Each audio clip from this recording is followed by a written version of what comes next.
আজকে চলে গেছিলাম আমি দিদির সঙ্গে একটু বাজারে, আর বাজারে গিয়ে নিয়েছিলাম গোপুর কিছু জিনিস। আজ দিদি বাড়িতে গোপুকে নিয়ে আসলো, তাই গোপুর জন্য কিছু জিনিস নিয়ে এসেছিলাম।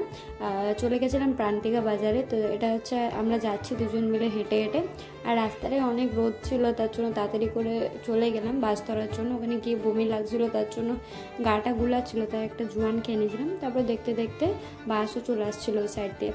তারপর আর কি বাসের মধ্যে উঠে গেলাম, এখানে বাস আসলো, বাসে উঠে গেলাম। বাসে প্রচণ্ড সিট পাইনি, দাঁড়িয়েছিলাম, তারপরে সিট পেয়েছিলাম।